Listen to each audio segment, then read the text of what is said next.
Welcome, curious minds, to the deep dive. Today we're jumping into, well, a really fascinating source. It's the second ever case handled by this pretty unique trio of teenage detectives. You might know them. The three investigators. That's right. And this one, it's a real deep dive into, well, misdirection, codes, even a bit of cryptology. And you've got this backdrop of them running a detective agency seriously out of a junkyard. It's kind of wild. Totally wild. We've got Alfred Hitchcock involved, this incredible vintage Rolls-Royce, gold-plated no less. Yeah, the roles? And the mission, find a missing parrot. But here's the kicker, the parrot. It stutters. It sounds almost like a joke setup, doesn't it? The mystery of the stuttering parrot. But this case, it's actually really pivotal for them. It pushes them like right away from just being neighborhood problem solvers into dealing with, international art thieves, complex ciphers. It's where they really learn that crucial lesson. Trust the facts, the objective evidence, not just what people tell you. That's the core of being a real investigator, isn't it? Absolutely. So let's break down this team first. Their setup is just brilliant in its absurdity. Their company, we investigate anything. Totally legit business name. Right. But their HQ, it's the Jones Salvage Yard in Rocky Beach, California. Jupiter Jones, he lives there with his Aunt Matilda and Uncle Titus. And the actual office, a 30-foot trailer hidden behind piles of junk. Completely hidden. And you only get into these secret passages that Jupiter designed himself. It says a lot about him right from the start. It really does. Tell us about Jupiter Jones, the first investigator. Okay, so Jupiter, he's stocky, got this incredibly sharp mind, really penetrating intellect, and he absolutely loves using long, complicated words. Yeah. Always researching. He's the brains, no question. The engine of the whole thing. Exactly. And there's this little detail that he apparently hates being called Baby Fatso, is his nickname from when he was like a child TV star for a bit. Oh, right. I forgot about that. Adds a layer, doesn't it? Wants to prove he's serious, not just some kid actor. Precisely. That desire for intellectual respect drives him. Okay, so brains need backup. That brings us to Pete Crenshaw, the second investigator. Pete's the muscle, basically. Tall, strong, handles the physical side of things, but, and this is key, he's really prone to nervousness, like serious panic before things happen. Right, the anticipation gets him. Totally. But the sources are clear. When the crunch actually comes, when danger hits, he stops worrying and just acts. He's completely reliable then. It's just a lead-up. Interesting dynamic. Yeah. Then there's Bob Andrews' records and research. Bob balances them out. He's slighter build, more scholarly, keeps incredibly detailed notes, files everything. Crucially, he works part-time at the library. Which gives them access. Instant access to all that obscure information Jupiter constantly needs. They're like a tripod, really. You've got the mind, the muscle, and the memory. That's a great way to put it. But we have to talk about the car, the transport. Oh, yeah. The Rolls-Royce. Jupiter won the use of it for 30 days in some contest, a vintage Rolls-Royce sedan. Gold-plated. I mean, can you imagine? 3 teenagers cruising around L.A. in a gold Rolls. And it comes with Worthington, the English chauffeur. Impeccable. And Worthington is just perfect, so dignified.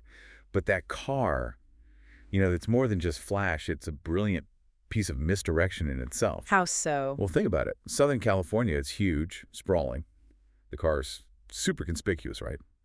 But it gives these 3 kids an instant air of sophistication, wealth, status. So they can walk into fancy places, talk to wealthy adults. Exactly. And not just get dismissed as kids playing detective. It lets them operate on a different level. It's like a psychological tool almost, a mobile status symbol. Okay, that makes sense. So they've got the hidden HQ, the complementary skills, it's impossible car, and Alfred Hitchcock, their mentor figure, he gives them the case. Yeah, Hitchcock asks them to find a missing parrot. Belongs to his friend, Malcolm Fentress, a retired Shakespearean actor. Sounds simple enough. Famous last words, right? Pretty much. So Jupiter and Pete, they take the gold roll over to Hollywood, to Fentress's place. It's this Spanish-style house, but it looks neglected, overgrown yard. The vibe is immediately off. Right. And before they even knock, they hear it. This cry for help. Help! Help! Well, it sounds weird. Shrill, kind of muffled. I'm Pete. Pete instantly goes into panic mode. Predictably. The yard's a mess, like a jungle, and as they're going towards the house, something grabs Pete's ankle, pulls him down. Oh, no. He is convinced, absolutely convinced it's a snake, like a boa constrictor hiding in the weeds. Pure terror. But it wasn't. Not even close. It was, and the source material makes a point of this. Vitis vinifera, A grapevine. Just a really overgrown, tough grapevine had snagged him. Huh. So Jupiter has to rescue him. Yep. Jupiter, cool as ever, whips out his fancy Swiss knife, cuts Pete free, and probably gives him a mini lecture about panic while he's at it. It really shows their dynamic perfectly. Okay, so drama averted. They get to the door. And boom. First major misdirection. The door opens, and there's this extremely fat man. Huge guy, wearing magnifying glasses that make his eyes look massive. Grotesque. Intimidating. Very. And he's holding what looks like a big old-fashioned pistol. Points it right at them. Demands to know who they are, what they want. It's designed to scare them off. But it's not a real gun. Nope. Turns out it's just a cigar lighter. A very loud, gun-shaped cigar lighter. The fat man, who we later find out is this guy Claudius, claims he's Fentress. The imposter. Right. And he says Hitchcock told him to test their nerve. Praises them for being brave. Says the parrot, Billy Shakespeare, came back on his own. And the cry for help. Oh, that was just Billy amusing himself, pretending to be in jail, mimicking sounds. A perfectly neat, tidy explanation. Designed to end the case right there. Send the boys packing. Exactly. Any normal person probably would have bought it, thanked him, and driven off in their gold car. Job done. But not Jupiter Jones. Yeah. He gets this feeling, the source calls it a distinct sense of wrongness. He knows something isn't right. And this is where his genius kicks in. It's not about the guy's story or the fake gun. It's about observation. Objective facts. What does he notice? As they're driving away, he makes himself look back, really look at the house. And he sees the wires. There are light wires, sure, power lines going to the house. Okay. But there are no telephone wires, none connecting the house to the pole on the street. Ah, so if there's no phone line, how could this fat man, Claudius, have possibly gotten a call from Alfred Hitchcock, telling him to stage this whole elaborate test for them? He couldn't have. Wow, that one detail. That single, factual, structural impossibility just unravels the entire story Claudius told them. It proves he was lying about everything. It's a fantastic moment of pure deduction. And Jupiter immediately realizes. He realizes the fat man was an imposter, and that cry for help, that must have been the real Mr. Fentress. Still inside, probably tied up. In actual danger. So the whole case just flipped instantly. From a simple missing parrot to, well, something much more serious. They turn the roles around. Yeah, they got to go back. But they just miss Claudius. They see his car, a small black Ranger sports car, speeding away as they pull up. So they go inside. They do, and they find him, the real Malcolm Fentress. Looking terrible, haggard, bound and gagged, just like Jupiter figured. Poor guy. So Fentress confirms it. Attacked by the fat man. Yep.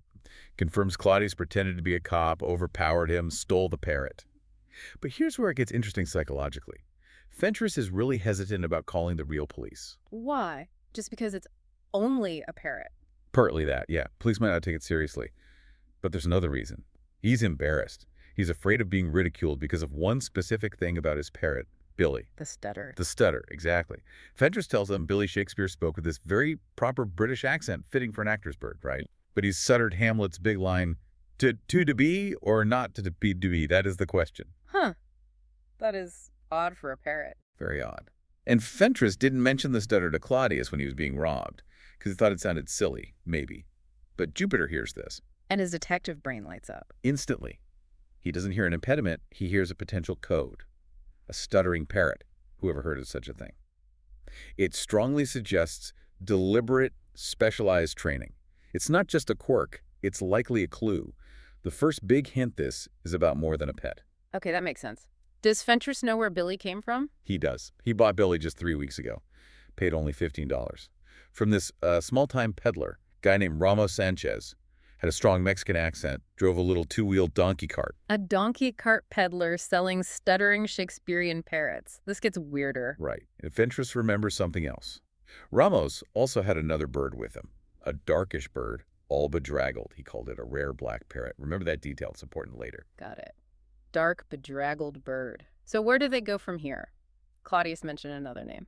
Yeah. During the robbery, Claudius apparently mentioned a Miss Irma Wagner. So the boys figure they should check her out. Maybe she's connected somehow. And is she? Oh, yeah. They find Miss Wagner, and guess what? She also recently lost a parrot. Her bird was named Little Bo Peep. And she lost it right after a black foreign car matching Claudius's Ranger almost ran her down. So Claudius stole her parrot, too. This is getting organized. Did Bo Peep have any quirks? She did.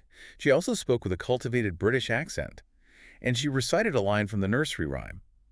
Little Bo Peep has lost her sheep and doesn't know where to find it. Call in Sherlock Holmes. Wait, find it. Shouldn't it be find them? Sheep is plural. Exactly. Another deliberate, specific error. The first bird stutters a mistake in delivery. The second bird quotes incorrectly a mistake in the text. Okay, Jupiter must be convinced now. These aren't accidents. No way.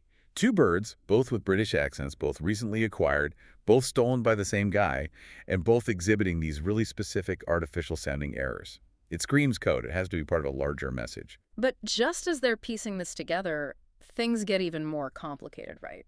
Another player enters the game. A much more dangerous player, it seems. Mm-hmm. They're driving along, and suddenly this gray sedan tries to run them off the road. Aggressively. Who's in it? Two guys. One is the driver, Adams, described as sharp-eyed. The other is this expensively dressed man with a mustache, speaks with a French accent. This is Huguenet. Huguenet, okay. Different vibe from Claudius. Completely different. Claudius seemed like an angry amateur, maybe, driven by greed, gets flustered, has stomach problems from stress. Huguenet seems cool, professional, clearly seasoned. He's immediately interested when they mention Billy Shakespeare, but gets very alarmed, panicky almost, when they mention the police. So now they're caught between two different groups hunting these parrots. Right. An angry, stressed-out fat man and a smooth, professional European thief. Both after the same birds, presumably for the same hidden message. Okay, so they have clues, they have suspects, but the suspects have vanished. Claudius is gone in his Ranger. Huguenet is a ghost in a gray sedan. And the police aren't going to launch a statewide search for a stuttering parrot. Exactly. Logistics become the problem. Yeah. How do three teenagers find one specific black sports car in all of Southern California, fast, without official help? And this is where Jupiter pulls out another masterstroke. Oh, yeah. This is maybe his most famous early invention, the ghost-to-ghost hookup. It's pure communication network theory, years before the internet made it easy. It's brilliant. How does it work? It sounds spooky. It's actually simple, but relies on exponential growth. Each of the three investigators calls 5 friends. That's 15 kids. Each of those 15 calls 5 of their friends. So that's 75 more. Right, and each of those calls 5 friends. It mushrooms incredibly quickly. Within minutes, potentially hundreds, even thousands of kids across Southern California, the ghosts in the network are all looking for the exact same thing. The specific description of Claudius's car: Black Ranger sports car, 2-door model, red leather upholstery, and crucially, a license plate ending in the number 13. Wow. So they're crowdsourcing the search. What's the incentive for all these kids to help? Perfect teenage bait. 2 things. First, a ride in the famous gold-plated Rolls-Royce. Imagine the bragging rights. Huge. And second, $25.13 worth of material from the Jones salvage yard. The source notes the odd amount, $25.13, made it sound specific and kind of fun, like a real prize. That is clever. Did it work? Did it ever?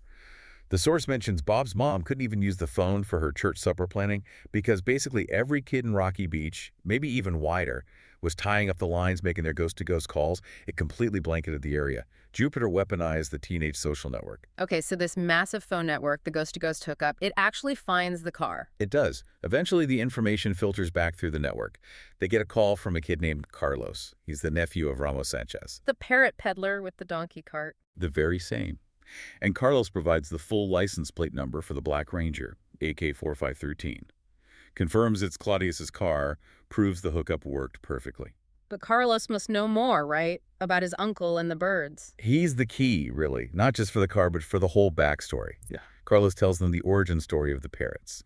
It all goes back to this mysterious Englishman who stayed with his Uncle Ranos about 2 years earlier, a guy calling himself John Silver. John Silver, like the pirate from Treasure Island. Exactly. Deliberately chosen name, you have to assume.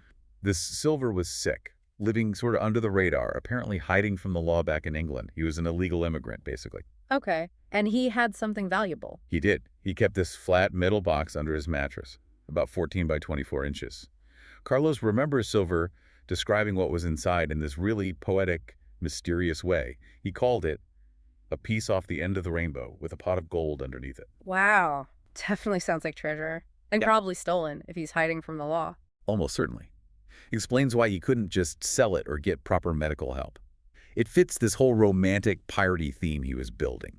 Silver saw himself as clever, setting up a grand riddle. And the parrots are the key to the riddle. They are the riddle. Carlos confirms Silver specifically bought and trained 7 birds. He lists them: Billy Shakespeare, Little Bo Peep, Sherlock Holmes, Robin Hood, Captain Kidd. Notice the literary and legendary names. Yeah, all tied to England or adventure. Right. Plus Scarface, who is apparently one-eyed, and Blackbeard, the mynah bird. Silver taught each one a different, specific, confusing message, designed to make no sense on its own. Okay, so why tell Claudius about them? The final jest, as the source calls it. Silver knew he was dying, so he mailed a letter, crucially, mailed it all the way to Europe, where Claudius was telling Claudius that a fat man matching his description would come looking for the birds. He said to charge the fat man $1,000 for the 7 birds because they held the secret to his hidden treasure. So he was setting Claudius up for a difficult, expensive chase. Revenge for something. Seems like it. The source says Silver wanted to make Claudius sweat very hard, but the letter took ages to arrive because it went overseas. And in that time? In that time, Silver died. Uncle Ramos needed money for the funeral expenses. Not knowing about the letter or the treasure, he just sold the 7 specially trained parrots off, one by one, to different people around the area, like Fentress and Miss Wagoner. Oh, man. So when Claudius finally shows up, expecting to buy the birds... They're gone, scattered all over Southern California. Claudius is furious, realizes he's been tricked or beaten to the punch, and starts trying to steal them back, which is where the investigators came in with Fentress. Incredible chain of events. Does Carlos have any of the birds left? He has the last piece of the puzzle. He actually brings Blackbeard, the mynah bird, to the investigators. The darkish, bedraggled one. That's the one. Turns out Ramos had sold it, but the buyer brought it back, complaining it wasn't a rare black parrot at all, just looked like a common starling. So Ramos still had it. And Claudius had been desperately trying to buy that specific bird from Ramos, offering way more money. Why was Blackbeard so important? Because, as Carlos explains, Blackbeard used to ride around on John Silver's shoulder while Silver was training all the other parrots. So Blackbeard heard all the messages over and over. He likely has the best memory and mimicry of the whole lot. He's the master key. Okay, so now the picture is complete, isn't it? 7 parrots, 7 coded messages, a dying man's elaborate puzzle, and 2 ruthless criminals racing to solve it. Exactly. And we learn more about the criminals. Claudius's business card confirms he's a dealer in art rarities. That fits. And Huguenet, the Frenchman, he's identified as a known, infamous European art thief. So Huguenet probably heard about Claudius getting this tip-off about a treasure. And started tracking him, realizing the parrots were the key to something big. Probably a stolen artwork. Do the boys actually interact with Claudius again? Briefly, yeah. Pete and Bob actually get captured by Claudius and his wife, Olivia. She's driving this old truck. It's quite a scene. Claudius is a mess. His stomach condition is killing him because of the stress and fear of Huguenet. And he talks. He spills everything. Confirms the treasure isn't jewels or gold, it's a painting. A stolen masterpiece worth over $100,000. Depicts a young shepherdess with a lamb. Ah, art theft. That explains Huguenet's interest. And the parrot connection. Claudius confirms what Carlos suspected. John Silver found this priceless painting hidden underneath a cheap, worthless painting of 2 parrots. Oh, that's why he used parrots for the whole theme. It was a clue in itself. Exactly, a nod to how he found it. But Claudius also admits why he's failing. He needs the parrots to talk, to give him the clues. But he keeps shouting at them, getting angry and stressed. Which just scares them silent and probably makes his stomach worse. Precisely. He's temperamentally incapable of the patience needed to get the clues. He could steal the birds, but he can't make them talk. It's poetic almost. But then things get even worse for the investigators, right? Because of Skinny Norris. Skinny Norris. Jupiter's arch rival, always trying to one-up him. Skinny apparently used the ghost-to-ghost hookup info not to help, but for himself. He tracked down and bought the parrot named Scarface. Scarface? What was his message? Scarface apparently said, "I never give a sucker an even break." Typical gangster talk. But Skinny, thinking he's clever and can get a huge reward, makes a massive mistake. What does he do? He tips off Huguenet. Tells Huguenet everything he knows, probably hoping for a cut. He basically hands Huguenet the full picture. And Huguenet takes advantage immediately. Of course. With Skinny's info, Huguenet manages to track down and capture Claudius. And he seizes the 5 parrots Claudius had managed to steal back. Billy, Bo Peep, Sherlock, Captain Kidd, and Robin Hood. So Huguenet now has 5 of the 7 clue birds, plus Scarface through Skinny. That leaves only Blackbeard. Right. Huguenet seems to have won. He has the majority of the code. Claudius is out. The investigators seem beaten. But Huguenet has the same problem Claudius did, doesn't he? Exactly. The birds are probably terrified, stressed by the capture. They likely won't talk for him either. And this is where the investigators play their ace. Blackbeard. Blackbeard the Mina. Since he heard everything, Jupiter realizes he might be able to recite the whole sequence if prompted correctly. And can he? He can. Prompted with the names of the other parrots, Blackbeard starts mimicking them, reciting the entire 7-part message in order. It's the breakthrough. They have the complete code now. Okay, let's hear it. The full sequence. This is the core of the mystery. Right. So part 1, Little Bo Peep. Little Bo Peep has lost her sheep and doesn't know where to find it. Call on Sherlock Holmes. Remember the it instead of them, and the Sherlock Holmes reference. Got it. Points to Baker Street, maybe? Part 2? Part 2, Billy Shakespeare. To be or not to be, that is the question, the crucial stutter. Phonetic code, we suspect. Part 3. Part 3, Blackbeard, his own message. I'm Blackbeard the pirate. I've buried my treasure where dead men guard it ever. Yo-ho-ho and a bottle of rum. That's the location. Graveyard. Okay, Graveyard on Baker Street, maybe? Part 4? Part 4, Robin Hood. I shot an arrow as a test, 100 paces shot at west, distance and direction. Clear enough. Part 5. Part 5, Sherlock Holmes. You know my methods, Watson. 3 7s lead to 13. Pinpointing the exact spot within the graveyard. Intriguing. Part 6. Part 6, Captain Kidd. Look under the stones beyond the bones for the box that has no locks. Describes the container? Maybe. But note, no locks. No locks. Important detail. And finally, Part 7. Part 7, Scarface, the one Skinny found. I never give a sucker an even break, and that's a lead pipe cinch. Seems like just tough talk, but maybe more. Okay, that is one complex, interwoven puzzle. Literature, sound, directions, numbers. Silver really went all out. He did, and now the race is on. The boys have the full code thanks to Blackbeard, but Hugenay has most of the birds, and he's smart.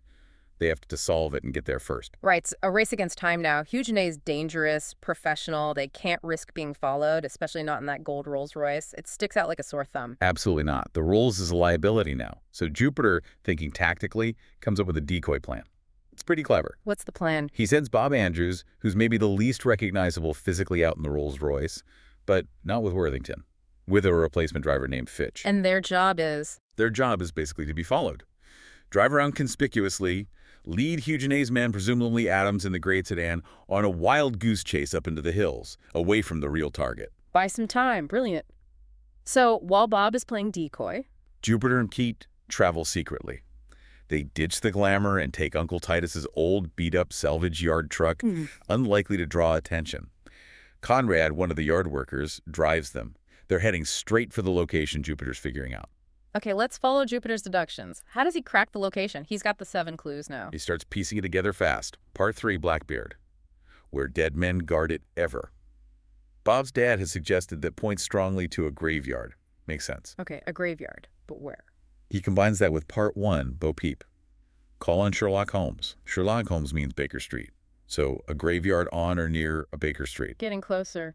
And the stutter. That's the genius move. Part 2, Billy Shakespeare. 2-2-2-B. Jupiter has the breakthrough. He realizes it's not just a stutter, it's sound mimicry. 2-2-2-B sounds like the number and letter 2-10-2-B. Yes. He grabs an old atlas, checks the area, and finds it. There's a service entrance to the Merida Valley Cemetery, located exactly 222B Baker Street. The stutter was the address number. That is phenomenal. Just brilliant deduction, so they know exactly where to go. Destination locked. They drive the truck there, find the service entrance at 222B Baker Street, go inside the cemetery. They find a spot where several paths intersect. Seems like a logical starting point for the next clue. Which is Robin Hood's clue, right? The pacing. Part 4, 100 paces shot at west. So Pete, being the strong one, starts pacing off 100 steps to the west from the intersection. But Jupiter checks his work. Always. Jupiter makes Pete measure his pace against a tape measure. And sure enough, Pete's strides are shorter than a standard yard, only 30 inches. He was about 20 steps short of the full 100 yards. Precision matters, so they adjust. They correct the distance, walk in those extra 20 paces, and that slight correction is crucial.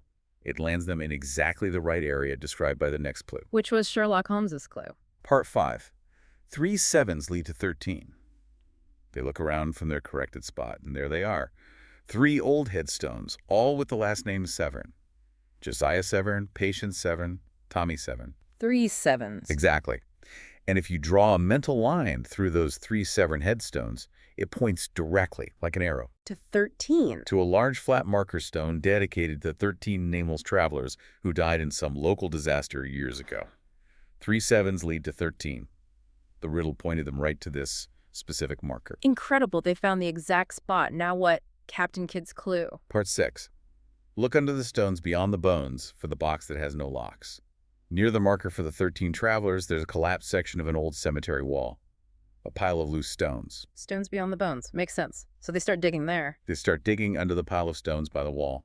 But just as they get going, trouble arrives. Eugene, he figured it out too. He figured out the location part, yeah. Maybe not as precisely, but close enough.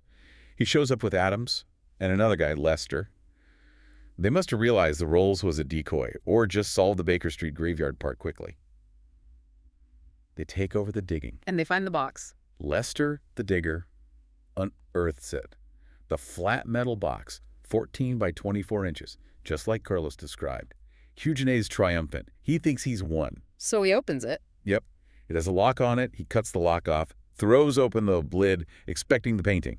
Right. And there's nothing inside but a folded piece of paper. A note from John Silver. It basically says, "Sorry, my dear fellow, but you didn't study your clues well enough." Oh, the ultimate insult. Eugene must have been furious. Absolutely livid. He thinks he's been completely tricked, that the whole thing was a goose chase. He's so defeated, he actually calls Jupiter on the phone, maybe using info from Skinny, confesses he failed, gives up the location where he stashed the 5 parrots he stole from Claudius, and basically quits. Wow. He just gives up. But Jupiter, he doesn't give up, does he? Jupiter hears Eugene failed, but his mind is still working. He replays the clues. Eugene found the box with the lock. But Part 6 specifically mentioned the box that has no locks. That detail, Eugene missed it because he saw the obvious metal box. He focused on the expected treasure chest. Jupiter realizes they were looking for something else entirely. And then he remembers the last clue. Part 7, Scarface's message. I never give a sucker an even break, and that's a lead pipe cinch. It wasn't just slang. Jupiter realizes lead pipe cinch might be literal. He looks around the dig site. And what does he see? He sees the piece of lead pipe, about 14 inches long, that Lester the digger had found earlier, and just tossed aside as junk. The same pipe Pete had actually picked up and used to whack Adams during the brief scuffle. No way. The weapon was the treasure chest. It was the box with no locks. The lead pipe had heady metal caps, screwed tightly onto both ends. No padlock, no hasp. Just screwed-on caps. That was the container. So they unscrew the caps. They managed to unscrew the caps. And inside, rolled up carefully, perfectly preserved, is the canvas. The stolen masterpiece. The painting of the shepherdess and the lamb. Unbelievable. Silver's final twist? He made the container itself part of the riddle, designed to fool someone expecting a traditional locked box. Exactly. It fooled Claudius through his temper, fooled Eugene through his assumptions about treasure chests. Only Jupiter's precise attention to every detail in the clues could solve it. Pure intellect won. So, puzzle solved, masterpiece recovered, an amazing end to a complex case. What happens next? They just hand the painting over. Well, they take it back, and the source says they return it to Mr. Claudius, who's actually recovering in the hospital. All that stress and anger really did a number on his stomach. Does Claudius pay up? The $1,000 reward Silver mentioned? He does. He's probably relieved, maybe even a bit grateful, despite everything. He hands over the $1,000. But Jupiter doesn't keep it for the team, does he? Yeah. No, and this shows Jupiter's sense of fairness, really. He insists the money shouldn't go to them for solving the riddle, but to Carlos and his Uncle Ramos. Because they helped John Silver. Right. They unknowingly sheltered him, showed him kindness, and Ramos needed the money for his health and the funeral costs initially. So Jupiter makes sure the reward goes where it's morally deserved. It allows Ramos to go back to Mexico to recuperate. That's a really nice touch. What about Carlos? Does he go back too? No, Carlos is apparently thrilled to stay in California. And Worthington, the chauffeur, ever helpful, uses his connections to get Carlos a job interview. Doing what? He gets a job washing cars at the Rent and Ride auto rental agency. It's a start. And Carlos is happy because he hopes to eventually become a mechanic, which was his dream. So a good outcome for him. That's great. And the villains, Eugene and Claudius. Eugene, having been outsmarted and failed to get the painting, apparently flees back to Europe, empty-handed and unpaid for his efforts. Poetic justice. And Claudius. Claudius recovers from his stomach ailment, takes his very valuable, newly recovered shepherdess painting, and heads back to England. Presumably a bit wiser, maybe slightly less prone to shouting. So the criminals are dealt with, kindness is rewarded. What about the birds? Billy and Bo Peep? Oh, yes. Can't forget the parrots. Billy Shakespeare is returned to Mr. Fentress, who must have been immensely relieved, stutter and all. And little Bo Peep is returned to Miss Wagoner. Happy endings for the bird owners, too. It really wraps up nicely. And the whole thing is a testament to John Silver's intricate plan, wasn't it? Using stolen art to create a puzzle that needed brains, not just greed, to solve. Absolutely.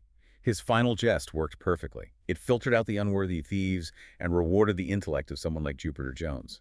And the experience clearly cemented the three investigators' reputation. For sure, because Alfred Hitchcock, their sponsor, is blown away by the whole thing, especially the source notes by the ghost-to-ghost hookup. Yeah, the logistical brilliance really impressed him. He sees their potential now beyond just finding lost pets. So much so that he promises to personally introduce all their future cases, which is basically the best celebrity endorsement a fledgling detective agency could ask for. It guarantees them a steady stream of fascinating, complex mysteries to solve.